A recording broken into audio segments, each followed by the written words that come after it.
We got a new Java snapshot. Hello there, Ray here, and this is version 24W14A. Not to be mistaken with the 14 Potato update, which was Minecraft's April Fool's update. That's why I play the Potato snapshot. You can always come into your settings here and enable it here. That way you can see all the cool Potato text. And then back under Java, there's installations, and in here you can always go to new installation and search for it in the version field here, and then you can give it a name, and then when you hit create you can just get a new version, which you can find at the very bottom of this entire list. And you can do the same thing for other snapshots, but you first have to enable snapshots up here with this little check mark. And speaking of the Potato update, a lot of you guys actually enjoyed it, as I put out a poll asking how many of you guys liked this update and why you liked it, and I got a lot of responses, which I really enjoyed going through and reading.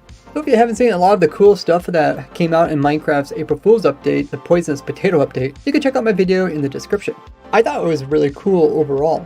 Now usually if Minecraft comes out with the April Fool's version, they will skip the next snapshot that week. But instead of skipping this one, they just came out with a bit of a smaller one. Minecraft made a big change in this version where now everybody has to play the game using the 64-bit operation system rather than the 32-bit one, which is what older computers used. A lot of times when you download programs, there'll be like a 32-bit version or a 64-bit version, and if you have a 64-bit computer, it's always better to run the 64 one because it'll run faster. And since Minecraft's been around for so long, they actually had a 32-bit version of it, and that was just fine for people who want to play on older computers. Although I know a lot of you guys complain that it's harder for you to even play Minecraft, and some of you guys say you can't play Minecraft altogether in these new versions just because there's just way too much stuff going on and your computer can't handle it.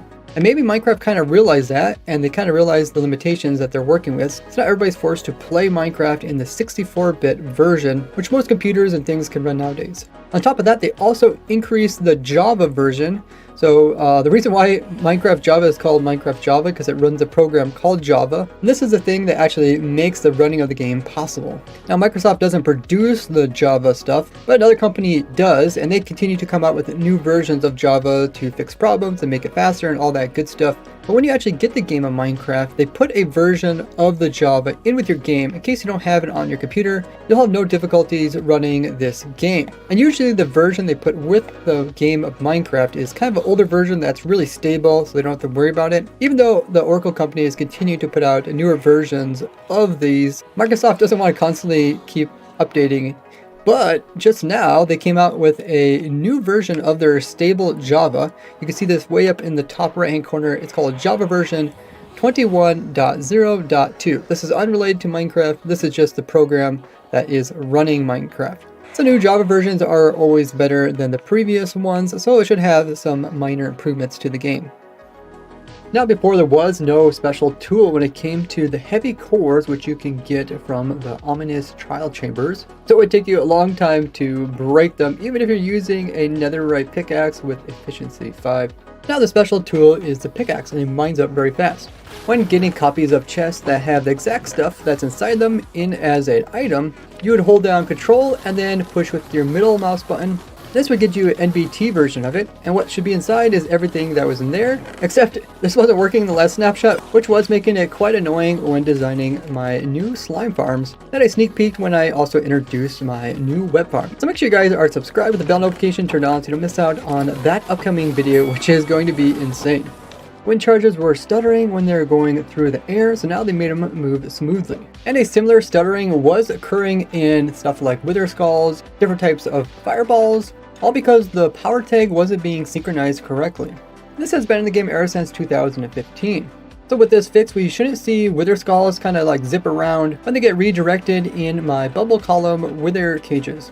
In my video about the slowest redstone clock, I was showing how different things would bounce off of the breeze, but snowballs, eggs, bottles of experience, as well as ender pearls weren't actually ricocheting. Now they look like this, which is pretty cool. Here goes an egg, spees bottles, as well as pearls. So when even thrown from above, you can see that something like snowball will eventually rest on top of its head, similar to the trick I showed with the arrow. This can also be done with the eggs and the enchanted bottles and your ender pearls, so you can make these items kind of like stationary without even needing some bubble columns. Having a breeze charge hit up against the breeze when coming out of a dispenser will no longer cause it to constantly try to bump up into it. So now wind charges are going to actually hit them and damage them. So the slowest clock trick won't work because the charges don't get reflected anymore, no matter if they're from the player or from the breeze. They fixed 3 bugs related to things not upgrading properly, several bugs related to commands not working, and some other bugs that came up during the last couple of snapshots, including 2 crashes.